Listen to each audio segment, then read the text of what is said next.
নমস্কার বন্ধুরা, অন্নপূর্ণার রান্নাঘরে আপনাদের সবাইকে স্বাগত। আজকে আমি আপনাদের দেখাবো একটা সকালের স্ন্যাক্স। এটা খুবই হেলদি এবং টেস্টি।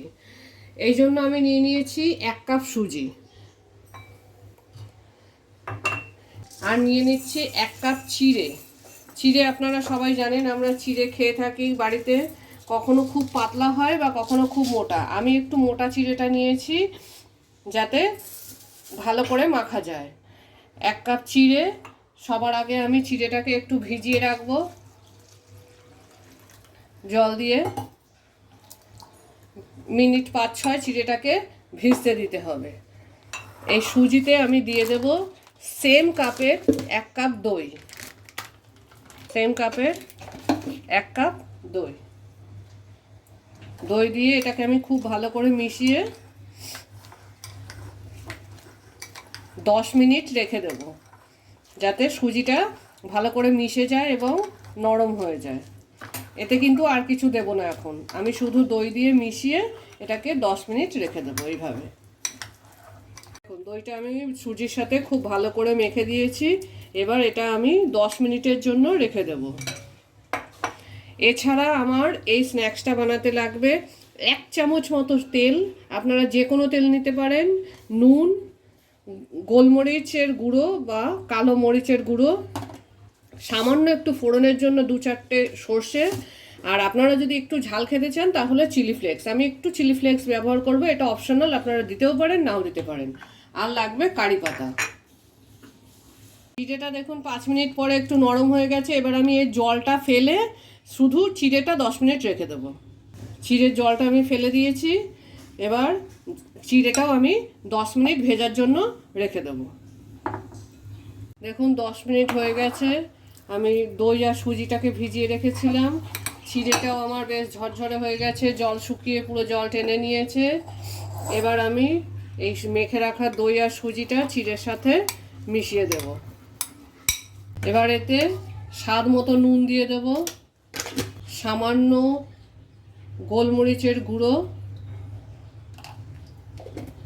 আমি ঝালের জন্য একটু চিলি ফ্লেক্স দিচ্ছি, আপনারা দিতেও পারেন নাও দিতে পারেন।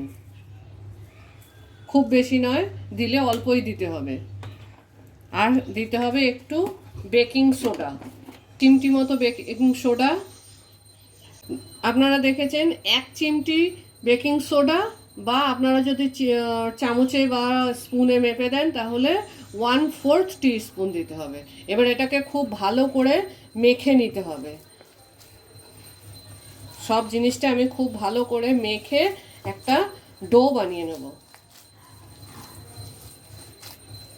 এটা আমি খুব ভালো করে এইভাবে মেখে নিয়েছি, কিন্তু ডোটা এমন ময়দা মাখার মতো বা রুটির মতো হয়নি, একটু নরম হয়েছে, আবার একদম গলাও হয়নি। আমি এতে কোনো রকম জল দিইনি। আমি দই দিয়ে যে সুজিটা ভিজিয়েছিলাম এবং ভেজা চিড়েটা দিয়েই মেখেছি। এবার এটা আমি ব্যবহার করব।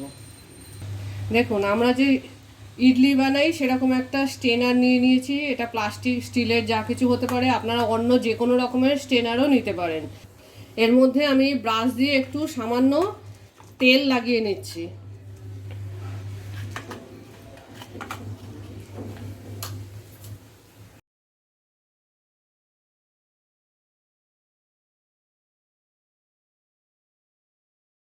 আপনারা যেমন সাইজ করবেন সেরকম দেবেন।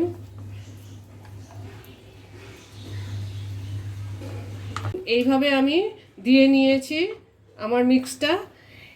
আমি যখন বসাবো এটা এইভাবে বসিয়ে তারপরে আবার একটা এইভাবে বসাবো, যাতে এইভাবে হয়। দেখুন, আমি প্রেসারে একটু নিচে জল দিয়ে নিয়েছি, একটা স্টিলের বাটি বসিয়ে দিচ্ছি। বাটিটা যেন পুরোপুরি ডুবে না যায়।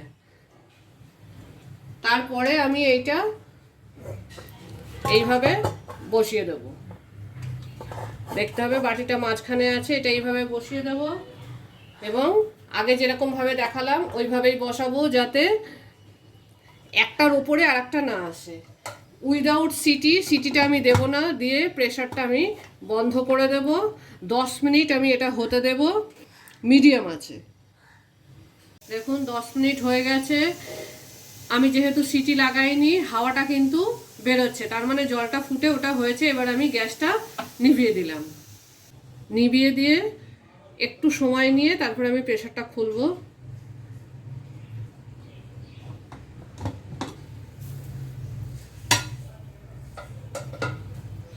আমাকে আগে দেখে নিতে হবে কাঁটা চামচ দিয়ে যেটা হয়েছে কিনা। এটা হয়ে গেছে, দেখুন কি সুন্দর উঠেও চলে এসেছে। এত সুন্দর একটা রেসিপি আমাদের হয়ে গেছে। এবার আমি এগুলোকে বের করে নেব। এখন আমি এটা বের করে নিয়েছি। বের করে এবার একটা প্লেটের মধ্যে আমি এটা এরকম ছুলেই কিন্তু বেরিয়ে চলে আসবে, কারণ আমি আগে একটু তেল লাগিয়ে নিয়েছিলাম, তাই এগুলো কোনোভাবেই আটকে থাকবে না। আমি এগুলো সব আলাদা করে নিলাম।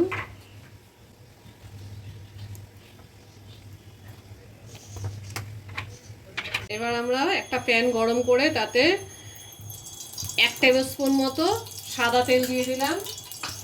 তেলটা একটু সামান্য গরম হতে দিচ্ছি। এতে দিয়ে দেবো আমি 2টো গোটা শুকনো লঙ্কা,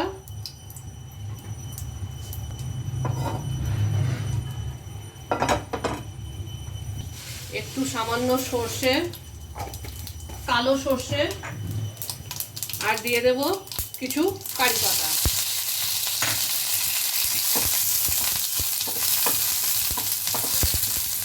ভালো করে নাড়াচাড়া করে আমি এগুলো দিয়ে দেব।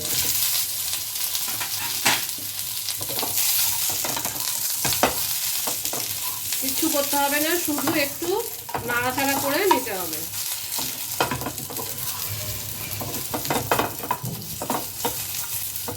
শুধু গন্ধটা ভালো হওয়ার জন্য এবং এটা একটু টেস্টি হওয়ার জন্য। দেখুন আমাদের সকালের স্ন্যাক্স রেডি।